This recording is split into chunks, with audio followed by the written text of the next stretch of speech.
Hey everyone, welcome back to Chai and Book Girl. My name is Amanda, and today it is the end of our Camp Summerween Reading Challenge Extravaganza. Our last day was yesterday, August 6th. So today we are going to do our final reading wrap up. I know it's been over a week, and I probably could have done one last Sunday, but I just decided to wait until the end and just do everything all at once and just wrap up everything with a nice little bow. I hope that you guys have enjoyed this reading challenge. I have just had so much fun from beginning to end, from just having all these kind of half-baked ideas in my mind and then trying to get them out of my mind into reality, and going through this process of kind of learning how to do StoryGraph, setting up all the merit badges, trying to figure out the prompts, just doing everything, and then reading all these books and just engaging. And it has just been so much fun. I loved going up into the Kaibab and really getting those camping in the woods vibes while I was reading. It just made the experience so much more involved and so much more just encompassing, and I loved it. I have had so much fun with this, and I really hope that you have too. I fully plan on doing another one for next Summerween, hopefully bigger and better with a bunch of more stuff. I already have ideas percolating. So with that being said, let's go ahead and do the final reading wrap up. We'll move through our map and see if we can escape Camp Summerween. So let's get started. Our first book is Ringmaster by Arden Hart. This is the first book of the Seven Sins Carnival. This is a lot like the Carnival series by Selena Winters. Again, this is a series that was recommended to me by a friend, as was the Carnival series. And so it's very similar in the Carnival aspect of it. It's just a little bit different in its plot and in its premise. For this first one, Ringmaster, we have the Seven Sins Carnival. This is run by a group of men. They each are, as a collective, they have escaped a cult from their childhood, and as they have grown, they have come together, and this carnival is kind of a front for what they really do, and that is they go and they gain vengeance on this cult for what they have done to them when they were children. Please read your trigger warnings before you go into it. There's a lot of trauma that has happened to them when they were children, and that can be triggering. There's a lot of child abuse and things like that. So please make sure you're reading that before you pick this up. Our female main character is a journalist, and she goes undercover in this carnival to kind of try and expose maybe what is going on in the underbelly of the carnival system. And anyway, they meet and sparks fly, and anyway, it kind of continues from there. Again, this is very much reminding me of the Carnival series by Selena Winters. They're not super long books. I would say probably 200 to 250 pages in this series. This is a newer series. I believe there is only 3 books out in this series right now. And so this is not finished by any means. We have Ringmaster, which is the first one. We have The Illusionist, which is the second one. And then we have Animal Tamer, which is the third one. And my guess is there's going to be between 6 and 7 of them that will complete this series, as each one of these men get their own books. I think my favorite out of the 3 of them was Animal Tamer. So 3 books in this series. And so we're going to move 3 spaces. So currently we are at cabin row B. So we're going to go through cabin row C. We're going to go to the counselor cabin for the second book. And then we're going to end up at the maintenance shed. Ugh. Oh no, we got to go to the wood shop. Okay, so we've got the Ringmaster, the Illusionist, and the wood shop. Okay, the wood shop is fine. Don't mind the wood shop. The maintenance shed is coming up next. That one kind of gives me a bit of heebie-jeebie, but let's move on. Okay, next we have One Dark Spark by Heather Hildebrand. I actually listened to this on audio for the sole purpose that this is a dual narration, and the male narration is done by Aiden Snow. Oh my gosh, you guys. I could listen to him narrate a Panda Express menu, and that would be perfectly fine with me. I adore Aiden Snow, his voice, lovely. However, this book, it was a dual narration, but I think we only get the male main character's point of view maybe 3 chapters out of the entire book, so I only got to hear his voice maybe 3 times, which was quite disappointing. And then the rest of the book was done with the female narrator's point of view, and so every time the male main character would speak, she would do it in her voice instead of instead of Aiden Snow actually coming in and doing the voice for him. It was just him doing his own point of view.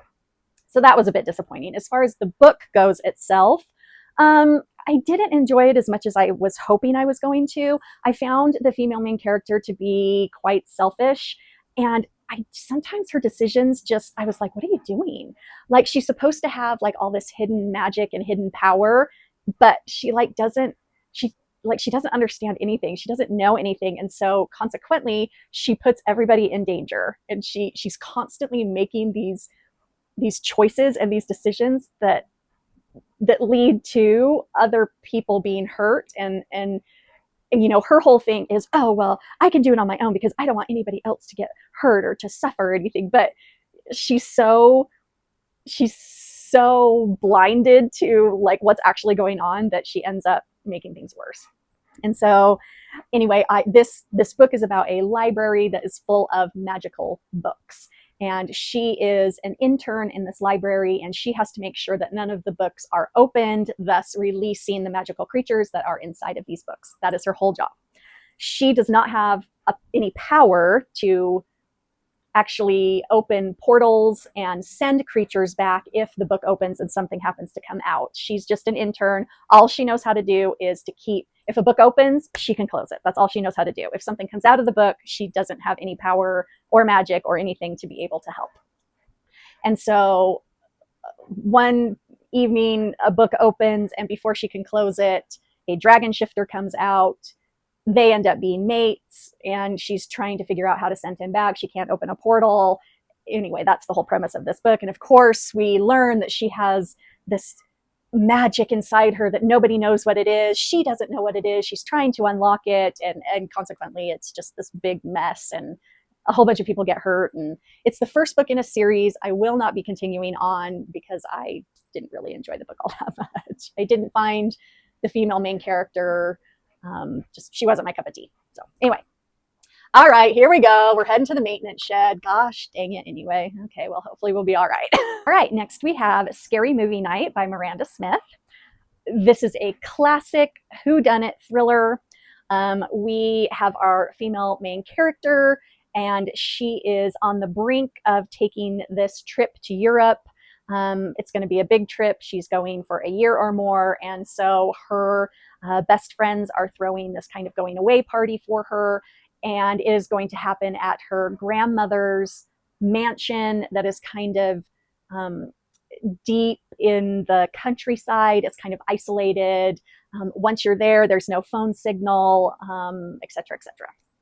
So we have an isolated setting. We have the best friends. We have our female main character. A couple of the best friends have either a husband or a boyfriend. And so we have the partners that are there. We have the grandmother that is there. The grandmother is ill.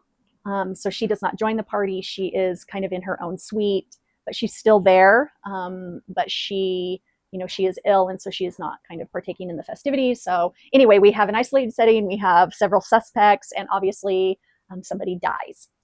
And so there's no way to contact authorities. Of course, secrets come out as we go along in this book. And there is kind of a twist at the end. I did not see the twist coming, but I don't know that it was that like shocking. It was just kind of, oh, okay, well, if that's the way you want to go, then that's the way we'll go. The female main character and the grandmother are huge Hitchcock fans. And so we do kind of get commentary chapters in between with kind of a Hitchcock point of view. And so, we get kind of Hitchcock movies and a little bit of background on Hitchcock, why he made these movies, what the movie's supposed to tell us, about society in general, and kind of just little tidbits of commentary, and then how that weaves into the story that's kind of playing out in this book. It was a classic thriller, like I said, classic whodunit. We have our isolated setting. I did enjoy it. There were parts of the book where it kind of slowed down and there wasn't a whole lot happening, and I found myself not wanting to pick it back up and just kind of be like, no, I got to do it. You know what I mean? Like it wasn't one of those page turners where it just like gripped me. So that was a little bit. I did go through a few rough patches in this book where it was hard to pick up, but otherwise it was pretty good. So, all right, we're going to go from the maintenance shed to the meeting hall. Okay, that's right here. Meeting hall feels safe. Okay, next we have Summerween by Joss Wood. This is a contemporary romance, super cute. We have our female main character. She's coming back to her hometown, which is this quirky small town that her aunt is the mayor of. And this small town very much embraces its kind of spiritual woo-woo quirkiness. They embrace the Summerween. Like they love Halloween. They really get into Summerween, and it's kind of like they embrace the spookiness and the like spiritualness of this place all year long.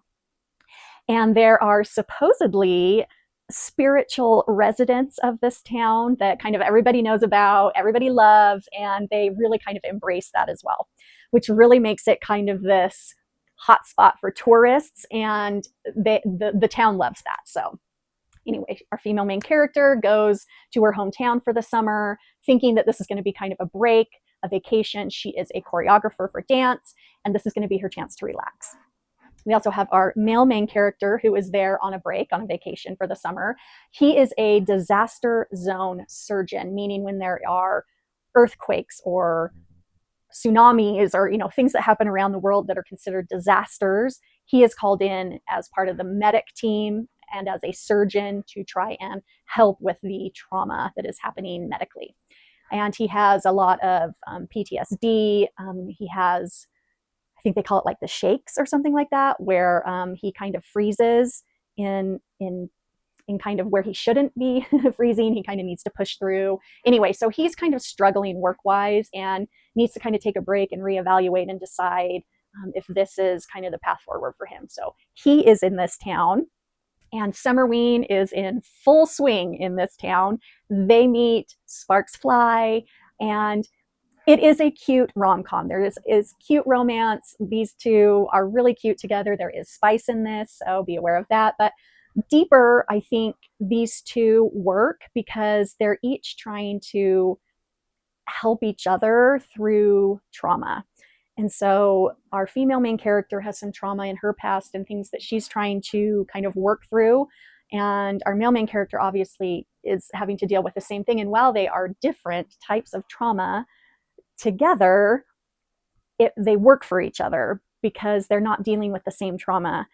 They can help each other see things from a different perspective and help with self-care and help each other emotionally. And so when they come together and they can help each other, they grow together and they help each other. And so that was really good, and that was really nice to see, is a couple coming together and communicating and growing the relationship. I would read, I don't know that there's a lot of trigger warnings, but just kind of be careful going into this, just because there is kind of disaster zone like type of things, and if that's triggering for you, then you may want to give this one a skip. So anyway, I found it to be super cute. So we're going to go from the meeting hall, oh dear, to the old abandoned mine. Well, if I'm going to die, this is where it's going to be, in the old abandoned mine. All right, next we have Run Run Rabbit by C.M. Nascosta. This is my special edition book, which I really love the special edition. It's absolutely beautiful, but I did not enjoy this book. I usually love C.M. Nascosta. She writes monster romance, and normally I am a fan, but I did not get on with this book. I did not like the female main character, and I did not like the male main character. They were mean and not very nice, not only to each other, but to everyone around them.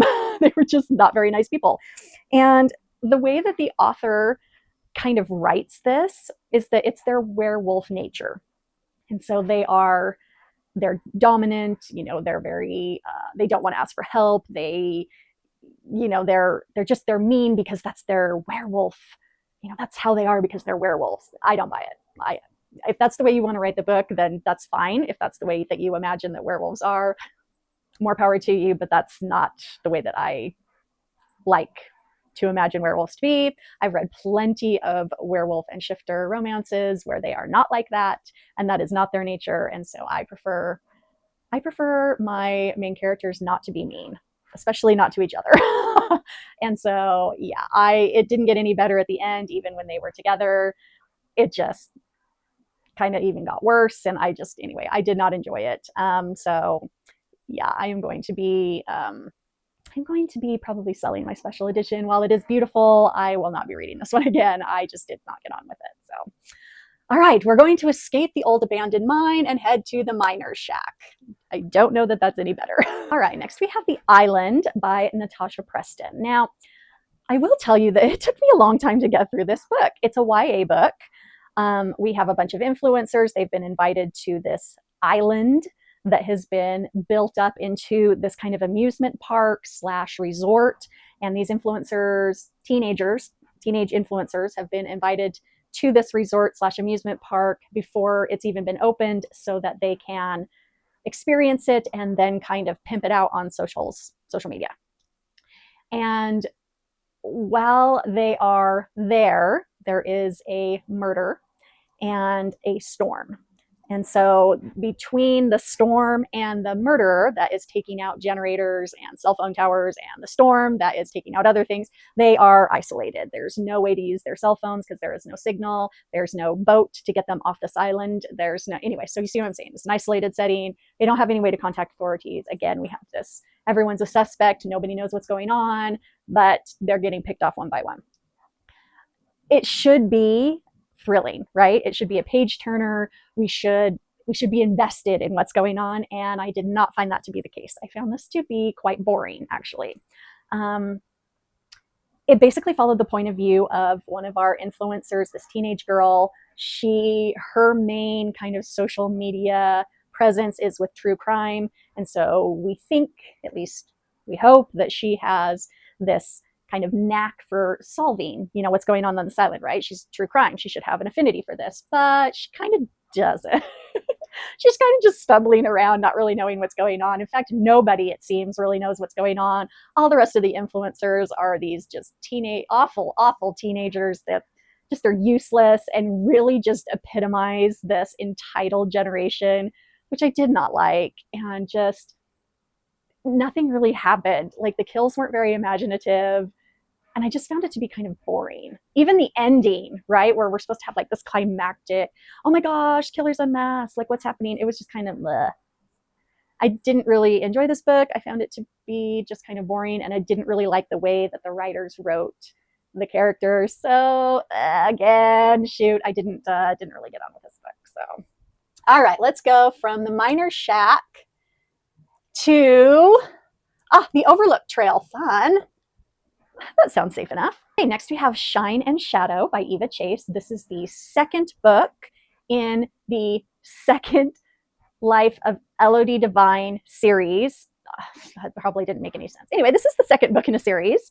I actually got this as an ARC copy from the author, and I enjoyed it. We pick up right where we left off from book one. Book one had this massive cliffhanger, and we pick her up right there, right where we left off here in book two, which was nice. It kind of took me a minute to catch myself up on what had happened in book one. But once I did, I kind of got into this. We have our female main character. She lives in this universe where she has magic. This is a romantasy. There is world building. There is magic. There's a magic system.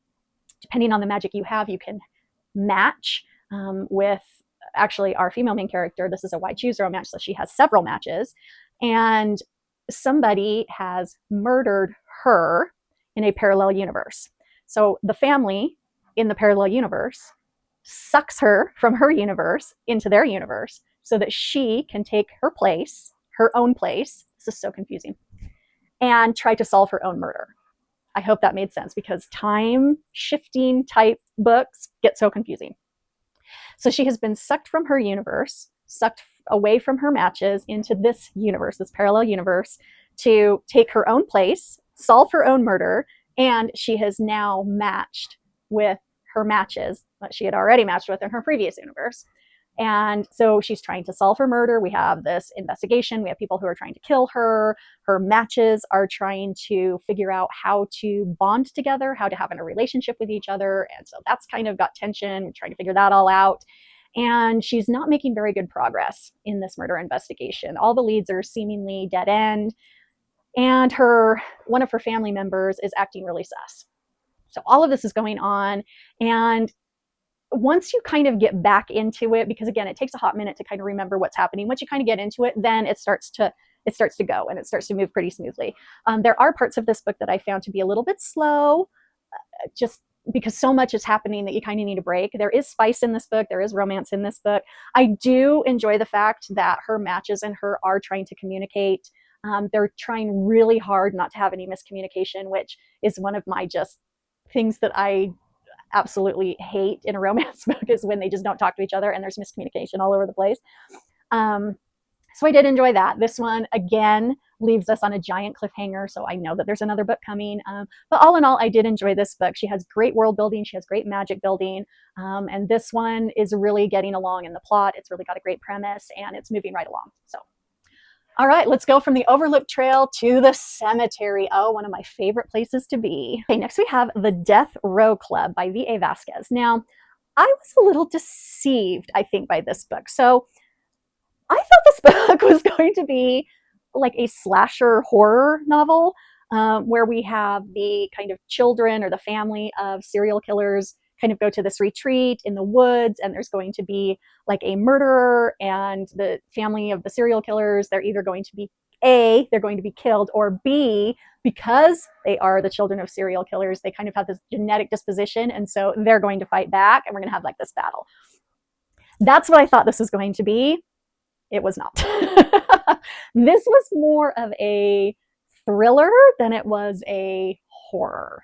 So I think just looking at the cover and going in blind, I think that was my fault. So that was on me. So anyway, it was a thriller. It did have a really good twist at the end.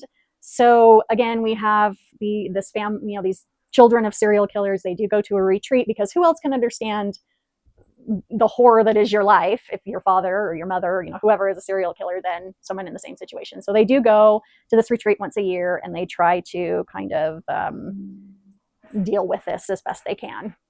There is a murder, and again, we have an isolated setting, and it's a whodunit, and everyone is a suspect.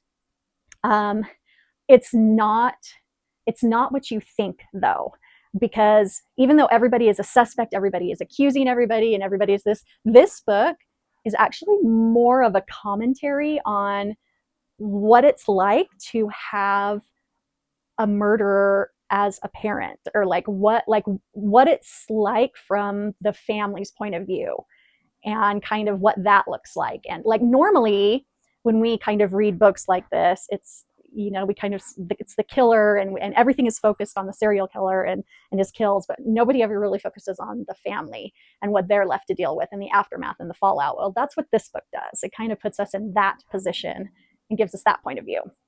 So it's a lot of commentary about that. It is also a little bit of a look on the moral, social aspects of the death penalty. There is a little bit of, are you for it? Why? Are you against it? Why? What does it serve? What doesn't it serve? Who is it for? Who isn't it for? Anyway, we kind of go in a little bit of a, not really a rabbit hole, but we do get a little bit of commentary on that in this book, which I think is relevant, seeing as how it is about murderers. But putting that aside, there is a great twist at the end of this book that I didn't see coming, but I thought really fit in nicely, the way that this book was building throughout. And I thought that the end and the twist at the end was really well done. Like I said, I did find bits of this book kind of went off on tangents a little bit. But for the most part, it was a really good, thrilling read, and it was pretty good. Okay, Cemetery to the Water Tower. Not bad. All right, last but not least, we have Camp 1985. Now, the last one I did not think was or I thought was going to be a horror slasher and wasn't. This one is your classic slasher book. We have, it's a YA. However, this is not for the faint of heart. This is gory. This is bloody. This is a slasher through and through. So just be aware of that. Please, please don't let your preteens be reading this unless you're completely aware of what's happening. So we have teenage influencers who are addicted to their phones. Their parents or guardians have sent them to Camp 1985 to get them away from their phones and to try and live their life for a week like they are in the 80s. No phones, no televisions, no computers, none of that. It's just hiking, camping, swimming, archery, all the things that we love about these 1980s camps, right?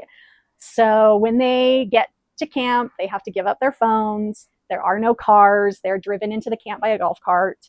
And the kids themselves think that they are going to this camp as influencers, that they're going to be filming content, they're going to be putting it on their socials, and that they're the first ones to see this camp, and they're going to be, again, pimping it out on their socials. And so when they get there and they realize what's actually happening, that they have to give up their phones and that this is actually a ploy by their guardians to help them break an addiction, of course, they're furious and, they're very upset. And so these teens are going into this camp with a very bad attitude and they do not want to be there. And the camp director and the camp counselor are these kind of bubbly, all they want to do is just bring some 1980s back. Like they love the 80s and they just want these kids to appreciate the 80s, and these kids are having none of it. And anyway, so obviously we have a killer. He's starting to pick people off one by one, and I will say these kills are super imaginative. Some of them, my tummy was like, oh, ugh. And very descriptive, very gory. So just be aware of that, but very creative. It does have a kind of supernatural element that does tie in nicely with the plot. However, even at the end of the book, it's not really concluded in a very tidy box. We're still kind of left with questions, and we're still kind of left not really understanding how this whole thing happened in the first place. So that was kind of irritating. And then I had a few kind of plot points that kind of irritated me, but I'm not going to say anything because that would spoil it for you. But anyway, a couple of like nitpicky things just from my point of view. But all in all, a really good slasher, really creative kills. It is a YA. However, I'm just going to put this broad warning out there that it is very bloody and very gory. Okay, we're going from the water tower to the front gate. Yay! We have escaped Camp Summerween. We have made it to the end. Oh, you guys, I've had so much fun. I was able to receive all of my merit badges. I worked really hard on this. I got Blood on the Sand, Cabin Fever, Final Girl, The Jump Scare, The Counselor's Nightmare, and I survived Camp Summerween. I got them all. I'm so happy. And I hope you guys had fun too, because I just am tickled about how this turned out. So until next time, you guys, happy reading. Bye.